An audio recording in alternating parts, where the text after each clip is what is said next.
ఒక ఇంటిలో రాగి లోటా ఉండేది, అనగా రాగి పాత్ర. ఇంటిలో అందరూ దానితో నీళ్లు త్రాగేవారు. ఆ ఇంటిలో ఒక చిన్న బాబు ఉన్నాడు. ఆ బాబు దానితో బాగా ఆడుకునేవాడు. అది చూసి రాగి పాత్ర చాలా సంతోషించేది. ఒకరోజు వాళ్ళింటికి బంధువులు వచ్చారు. తమ వెంట ఒక అందమైన గాజు పాత్ర తీసుకుని వచ్చారు. దానిని బాబుకు బహుమతిగా ఇచ్చారు. దానిమీద రంగురంగుల పూల బొమ్మలు ఉన్నాయి. అది చూసి బాబుకు చాలా సంతోషం వేసింది.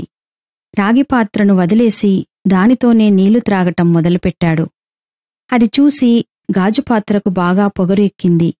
రాగిలోటాను చూసి, నేను చూడు ఎంత ముద్దుగా ముచ్చటగా ఉన్నానో, నా చక్కదనం ముందు నువ్వు కొంచెం కూడా పనికిరావు అంది. ఆ మాటలకు రాగిపాత్ర నవ్వుతూ, నిజమే, నువ్వు చాలా అందంగా ఉన్నావు. కాని నీ కులుకు 3 నాళ్లే, అందమొక్కటే సరిపోదు, బలం కూడా ఉండాలి అంది.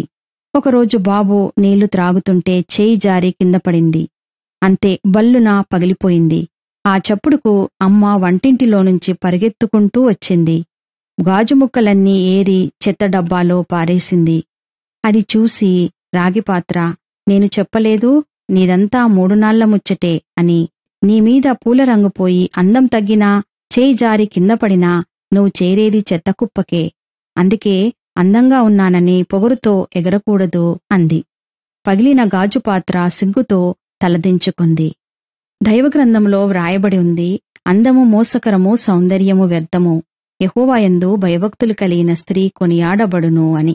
కాబట్టి మిత్రులారా, మన అందచందములను, మన ఐశ్వర్యమును, మన విద్యను చూసుకొని మనము గర్వపడకూడదు. కథలోని రాగిపాత్ర వలె మనము తగ్గించుకుని జీవించాలి.